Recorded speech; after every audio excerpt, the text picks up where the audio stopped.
Hello పిల్లలు, praise lord. Welcome to kids story time. పిల్లలు, ఈరోజు లెసన్కి మీరందరూ రెడీగా ఉన్నారు కదా? Okay, let's start. పిల్లలు, అమెరికా దేశంలో ఒక అంకుల్ ఉన్నాడు.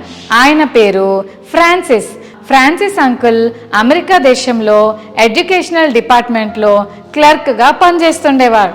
ఈ అంకుల్ వాళ్ళ భార్య పేరు యానీ. ఈ యానీ ఆంటీ ఒకప్పుడు చాలా పేద కుటుంబంలో జన్మించింది. ఈ ఫ్రాన్సిస్ అంకుల్తో మ్యారేజ్ అయిన తర్వాత కొద్దో గొప్ప తన లైఫ్ కొంచెం హ్యాపీగా గడుస్తూ ఉంది. పిల్లలు, ఒకరోజు ఫ్రాన్సిస్ అంకుల్ ఆంటీకి ఒక ఇన్విటేషన్ చూపించాడు. ఇదేం ఇన్విటేషన్ అని అంటే, మా ఆఫీస్లో మా సార్ ఒక పెద్ద పార్టీ అరేంజ్ చేశారు, ఈ పార్టీకి మనల్ని రమ్మని ఇన్వైట్ చేశారు అని ఇన్విటేషన్ లెటర్ చూపించాడట. పిల్లలు, అప్పుడు యానీ ఆంటీ చాలా బాధతో తలకై వంచుకొని నిలబడిందట. ఏమైంది యానీ, ఎందుకు అలా ఉన్నావు అని అంటే, అప్పుడు యానీ ఆంటీ అనిందట, ఆ పార్టీలో నేను కూడా ఉండడానికి తగ్గ డ్రెస్ నాకు లేదు. వాళ్ళందరూ మంచి మంచి బట్టలు వేసుకుంటారు, నేనేమో ఈ పాత బట్టలు వేసుకొని వస్తే నా పరువు పోతుంది. ముఖం అంతా బాధగా పెట్టుకొని, సారీ అండి, నేను ఈ పార్టీకి రాలేను అని చెప్పిందట. పిల్లలు, నిజానికి పిల్లలు, యానీ ఆంటీ చాలా బ్యూటిఫుల్గా ఉంటుంది. పిల్లలు, నా దగ్గరున్న డబ్బులన్నీ కలెక్ట్ చేసి నా భార్యకు మంచి డ్రెస్ కొనిస్తానని ఈ అంకుల్ మంచి షాప్కి వెళ్ళి చక్కటి డ్రెస్ తీసుకొని ఆంటీకి గిఫ్ట్ ఇచ్చాడు. ఆంటీ ఆ డ్రెస్ చూసి, వావ్, ఎంత బ్యూటిఫుల్గా ఉంది, నేను ఎంత బాగుంటానో కదా ఈ డ్రెస్లో అని చాలా హ్యాపీగా ఫీల్ అయ్యి అద్దం దగ్గర ఇలా పెట్టుకొని మళ్ళీ ముఖం మార్చేసింది. పిల్లలు, ఏమైందా అని సడన్గా అలా మార్చేసావు అని అంటే, ఏం చెప్పమంటావండి, మంచి డ్రెస్ వేసుకున్నాను కానీ నేను బోడిగా కనిపిస్తాను. నా డ్రెస్ ఎంత బాగున్నా నా మెడలో ఏమి లేకపోయేసరికి అందరూ నన్ను చాలా తక్కువగా చూస్తారేమో, అందుకే నాకు రాబుద్ది అవ్వట్లేదు. ఐఎమ్ సారీ, నువ్వేం అనుకోవద్దే, నువ్వు వెళ్ళిపోండి ఫంక్షన్కి, నేను రాలేను అని చెప్పిందట. పిల్లలు, అయ్యో ఎందుకు అలా అంటున్నావు, అలా వద్దు, మనం ఫ్యామిలీతో రావాలని మా సార్ మరీ చెప్పాడు అని అంకుల్ చెప్పాడు. పిల్లలు, అప్పుడు ఈ యానీ ఆంటీకి ఒక ఐడియా వచ్చింది.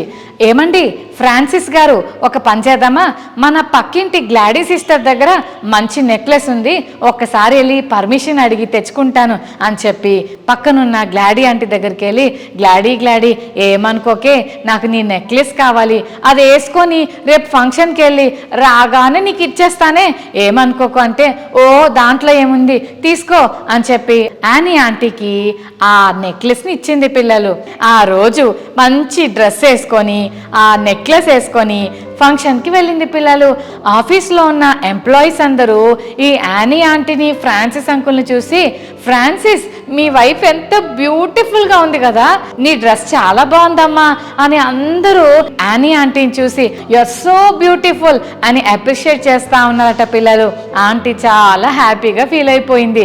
ఇక ఇద్దరు కలిసి ఆ పార్టీలో ఉండి ఇంటికి వస్తున్నప్పుడు చాలా లేట్ అయిపోయింది. పిల్లలు, ఇంకా ఇంటికి వచ్చిన తర్వాత లోపలికి అడుగు పెట్టినప్పుడు ఒక్కసారి యానీ ఆంటీ, ఏంటి ఇలా అయిపోయింది, అసలు ఏం జరిగింది అని కంగారు పడుతుంది. పిల్లలు, అంకుల్కి అర్థం కాలే, సడన్గా ఏమైందా అని అంత కంగారు పడుతున్నావంటే, ఏం లేదండి, నా మెడలో ఉన్న నెక్లెస్ ఎక్కడ పడిపోయిందో తెలియదు, అయ్యో ఇప్పుడు నేను ఏం చేయాలి, పక్కింటి గ్లాడీకి చెప్పాను రేపు పొద్దున్న ఇచ్చేస్తానని, నాకు చాలా భయం వేస్తుందండి అని ఆంటీ చాలా కంగారు పడుతుంది.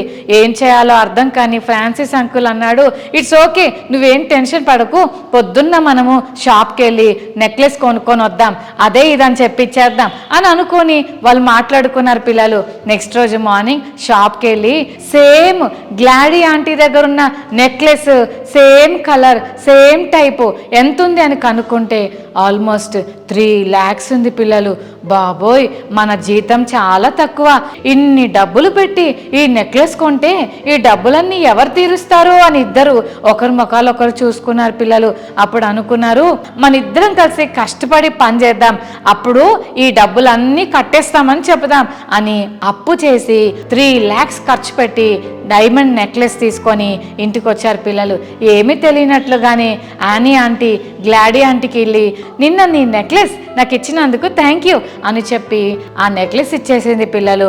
ఆ 3 lakhs అప్పు తీర్చడానికి వీళ్ళిద్దరూ కలిసి కష్టపడుతున్నారు. యానీ ఆంటీ ఇన్ని సంవత్సరాలు ఎప్పుడు పని చేయలేదు పిల్లలు, కానీ ఇప్పుడు సిట్యువేషన్ ఇలా రావటం వల్ల యానీ ఆంటీ అందరి ఇళ్లల్లో గిన్నెలు తోమడానికి వెళ్ళటం మొదలుపెట్టింది, కొన్ని ఆఫీసుల్లో ఊడవటం మొదలుపెట్టింది. కష్టపడి పనిచేయడం వల్ల యానీ ఆంటీ అందమంతా పాడైపోయింది. ఆంటీ ఓల్డ్ లేడీ లాగా మారిపోయింది. డబ్బులు సరిపోవట్లేదని యానీ ఆంటీ ఫ్రాన్సిస్ అంకుల్ పెద్ద ఇల్లు ఖాళీ చేసి చిన్న ఇల్లు రెంట్కు తీసుకున్నారు. అక్కడే ఉంటూ చిన్న చిన్న కూలి పనులు చేసుకుంటూ అప్పులు తీర్చుకుంటా ఉన్నారు పిల్లలు. అయితే కొన్ని సంవత్సరాల తర్వాత ఒకరోజు యానీ ఆంటీ పనికి వెళ్ళి వస్తుంటే దారిలో గ్లాడీ ఆంటీ ఏదో పని మీద అక్కడ కనిపించింది. వెంటనే యానీ ఆంటీ గుర్తుపట్టి హాయ్ గ్లాడీ బాగున్నారా అని అడిగింది పిల్లలు. గ్లాడీ ఆంటీకి అర్థం కాలే. నన్ను మీరు ఎప్పుడైనా చూసారా, నేను మీకు తెలుసా అని అడిగింది పిల్లలు. వెంటనే యానీ ఆంటీ అనింది, అంత ఈజీగా మర్చిపోతానా, నన్ను నువ్వు గుర్తుపట్టలేదు. చాలా ఇయర్స్ క్రితం మీ ఇంటి పక్కన మేము ఉండేవాళ్ళం. ఒకసారి నేను నీ దగ్గర నెక్లెస్ అడిగి ఫంక్షన్ కేసుకెళ్ళాను, గుర్తొచ్చానా ఇప్పటికైనా అని అడిగింది పిల్లలు. ఓహో యానీ నువ్వా, ఏంటి ఎంత బ్యూటిఫుల్గా ఉండేదానివి ఇలా పాడైపోయావేంటి అని అంటే అప్పుడు యానీ ఆంటీ చెప్పింది, గ్లాడీ నేను నీకు ఒక విషయం చెప్పాలి. ఆ రోజు నీ దగ్గర నేను నెక్లెస్ తీసుకొని వెళ్ళాను కదా, తర్వాత నీకు ఇచ్చిన నెక్లెస్ నిజం చెప్పాలంటే నీ నెక్లెస్ ఎక్కడో పడిపోయింది. ఏం చేయాలో అర్థం కాక షాప్కి వెళ్ళి కొత్తది కొనుక్కొచ్చాం. ఆ డైమండ్ నెక్లెస్ ఎంతైందో తెలుసా, 3 lakhs అయింది. ఆ 3 lakhs అప్పు చేసి తీర్చుకోవడానికి కష్టపడి ఇల్లు ఖాళీ చేయటం మాత్రమే కాదు, నేను ఈరోజు ఇళ్లల్లో పనికి వెళ్ళి మరి 3 లక్షల అప్పు ఇప్పటికీ కడుతున్నాను గ్లాడీ అని చెప్పింది పిల్లలు. గ్లాడీ ఆంటీకి అస్సలు మైండ్ పనిచేయలేదు. అయ్యో యానీ మళ్ళీ నాకు ఇమ్మని చెప్పానా, నువ్వు 3 lakhs పెట్టి కొన్నావా, అయ్యయ్యో ఎంత పెద్ద పొరపాటు చేసావో తెలుసా. ఇంతకీ నా దగ్గరున్న నెక్లెస్ డైమండ్ది కాదు, నేను కేవలం 500 రూపీస్ పెట్టి కొనుక్కున్నా, నువ్వు నాకు ఒరిజినల్ డైమండ్ నెక్లెస్ ఇచ్చావా, అయ్యో అని ఆంటీ ఆశ్చర్యపోతుంటే అప్పుడు తలకై వంచుకొని యానీ ఆంటీ ఏం మాట్లాడాలో తెలియక, ఇన్ని సంవత్సరాలు నేను అనవసరంగా కష్టపడ్డానా, 500 రూపీస్ పెట్టి కొనుక్కున్న ఆ నెక్లెస్ 3 lakhs అప్పు చేసి ఈ అప్పు కోసం ఇన్ని సంవత్సరాలు నా అందము, నా ఆరోగ్యము, నా బలము అన్నిటినీ వేస్ట్ చేసేసుకున్నానని చాలా బాధపడింది పిల్లలు. అనవసరంగా తమ టైం అంతా వేస్ట్ చేసుకున్నారు.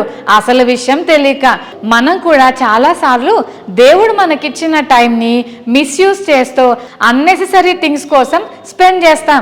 దేవుడు మనకి టైం అనే వాల్యుబుల్ గిఫ్ట్ ఇచ్చాడు, దాన్ని వేస్ట్ వాటి కొరకు ఖర్చు పెట్టి తర్వాత అయ్యో నేను ఎందుకు నా టైంని ఇంత వేస్ట్ చేశానా అని బాధపడటం కంటే ముందుగానే టైం వాల్యూ తెలుసుకొని జ్ఞానయుక్తంగా ముందుకు వెళ్తే అది మన జీవితంలో ఎప్పుడూ సంతోషాన్ని, సాటిస్ఫాక్షన్ ఇస్తుంది. లేకపోతే ఎప్పుడు రిగ్రెట్ అవ్వాల్సిందే కదా పిల్లలు. బైబిల్ గ్రంథంలో బేతనియా అనే ఒక ఊరుంది పిల్లలు. ఆ ఊర్లో ఒక ఫ్యామిలీ ఉంది. వాళ్ళెవరు అంటే మరియా, మార్తా, లాజరు, 2 sisters, ఒక బ్రదర్. వీళ్ళకి యేసయ్య అంటే చాలా ఇష్టం పిల్లలు. యేసయ్య కూడా వీళ్ళంటే చాలా ఇష్టం. ఆ ఊరికి వెళ్ళినప్పుడల్లా యేసయ్య వాళ్ళ ఇంటికి వెళ్తుండేవాడు. వాళ్ళు కూడా యేసయ్యతో స్పెండ్ చేస్తుండేవాళ్ళు. ఒకరోజు యేసయ్య ఆ ఊరికి వచ్చాడని విషయం తెలిసింది. వెంటనే మార్తక్క ఏం చేసిందంటే పరిగెత్తుకుంటూ వెళ్ళి యేసయ్య యేసయ్య తప్పకుండా ఇంటికి వచ్చి భోంచేసి వెళ్ళి యేసయ్య ప్లీజ్ యేసయ్య అని అడిగింది పిల్లలు. మనం కూడా అంతే కదా, ఎప్పుడన్నా మనం అమ్మమ్మ వాళ్ళ ఇంటికి, తాతయ్య వాళ్ళ ఇంటికి వెళ్ళినప్పుడు పక్కనే ఉన్న పిన్నిలు, మామలు, అత్తలు, బాబాయిలు మన ఇంటికి రావాలని గట్టిగా చెప్తారు కదా.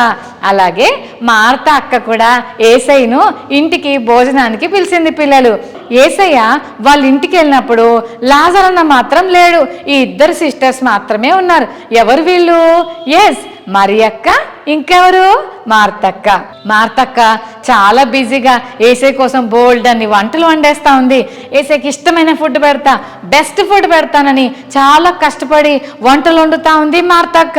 కానీ మరి అక్క గబా గబా ఏసై దగ్గరికి వెళ్ళిపోయి ఆయన కాళ్ళ దగ్గర కూర్చొని ఏసై చెప్తున్న మాటలన్నీ వింటుంది. పిల్లలు, మార్తక్కకి కోపం వస్తుంది.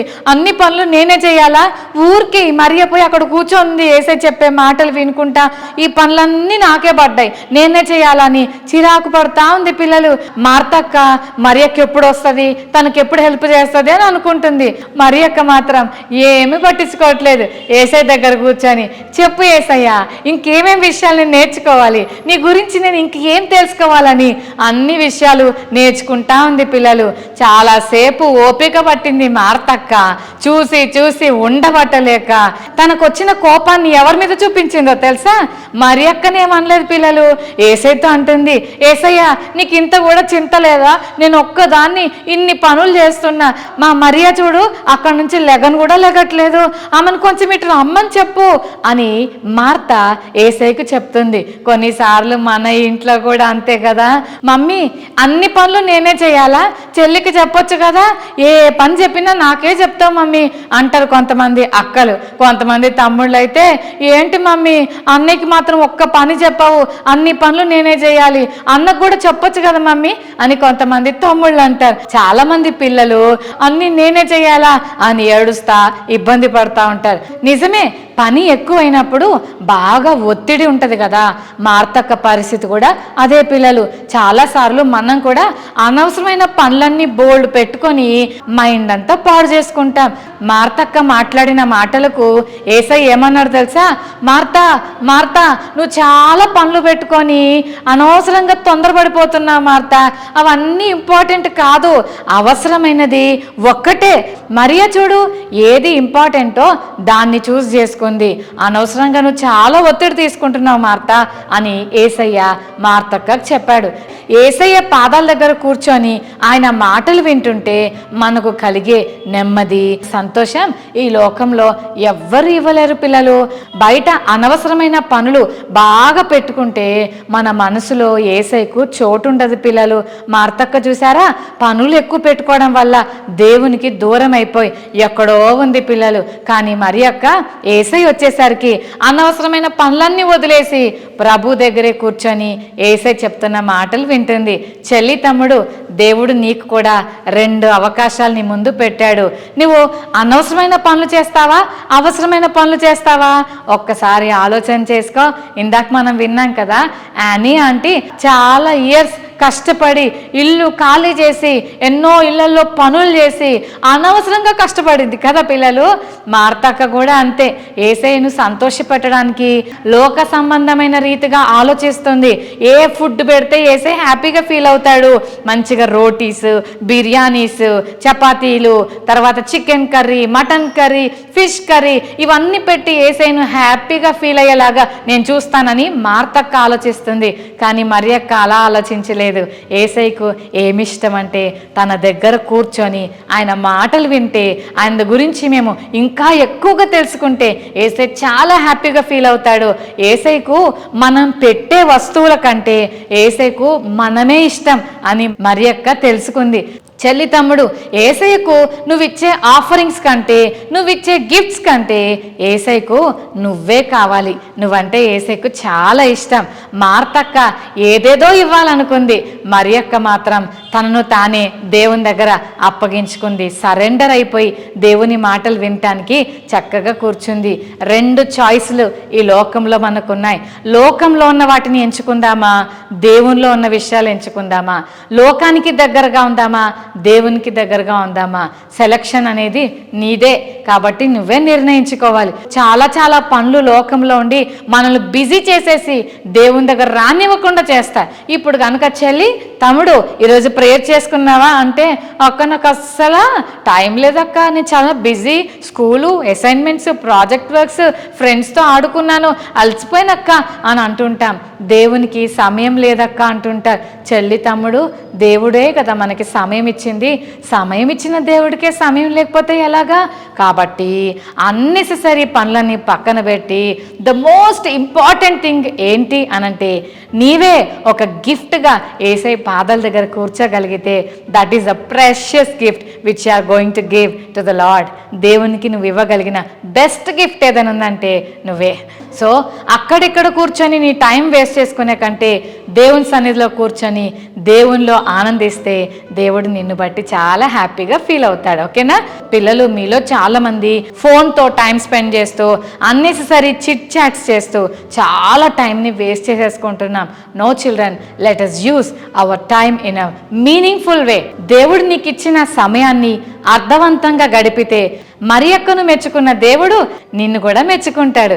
ఈ రోజు నుంచే టైంను మీనింగ్ఫుల్గా ఉపయోగిద్దామా పిల్లలు? రైట్, మరి ప్రార్థన చేసుకుందాం. కళ్ళు మూసుకోండి. ప్రేమగల తండ్రి, మీకు వందనాలు ప్రభువా. ఈరోజు కిడ్ స్టోరీ టైం ద్వారా మీరు మాతో మాట్లాడిన ప్రతి మాటను బట్టి నేను స్తుతిస్తున్నా. అవసరం లేని దాని కొరకు యానీ ఆంటీ చాలా ఇయర్స్ కష్టపడింది, తన సమయం అంతా వేస్ట్ చేసుకుంది. ప్రభువా, మేము అలా ఉండటానికి వీల్లేదు. మార్తక్క చాలా పనులు పెట్టుకొని నీకు సమయం ఇవ్వలేకపోయింది, మేము అలా ఉండటానికి వీల్లేదు. మరియక్కలాగా మాకు నీవిచ్చిన వాల్యుబుల్ టైంని నీతో స్పెండ్ చేసి నీ దగ్గర బోల్డ్ అన్ని విషయాలు నేర్చుకునే కృప ఈ కిడ్ స్టోరీ టైం చూస్తున్న ప్రతి చెల్లి తమ్ముడికి దయచేయి. నీవిచ్చిన టైంని అన్నెసెసరీగా ఎక్కడ స్పెండ్ చేయకుండా మీనింగ్ఫుల్గా గాడ్లీ వేలో ఉపయోగించే కృప మా అందరికీ దయచేయమని యేసునామమున వేడుకొని ప్రార్థిస్తున్నాం తండ్రి. ఆమేన్.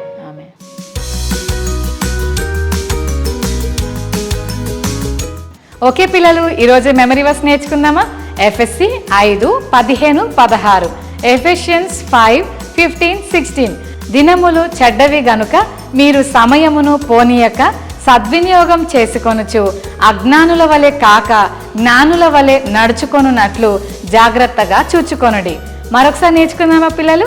ఎఫ్ఎస్సి 5:15-16. దినములు చెడ్డవి గనుక మీరు సమయమును పోనీయక సద్వినియోగం చేసుకొనుచు అజ్ఞానుల వలె కాక జ్ఞానుల వలె నడుచుకొనున్నట్లు జాగ్రత్తగా చూచుకొనండి. Ephesians 5:15-16. Okay children, God bless you.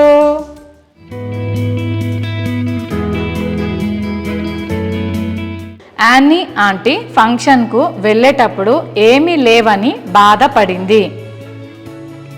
అయ్యో, అనవసరంగా ఇంత కష్టపడ్డానా అని యానీ ఆంటీ ఎందుకు బాధపడింది? బేతనియాలో యేసుకు ఇష్టమైన ఫ్యామిలీ మెంబర్స్ పేర్లు ఏంటి? యేసయ్యను తన ఇంటికి ఏ అక్క ఆహ్వానించింది? యేసయ్య దగ్గర ఏ అక్క కూర్చుంది?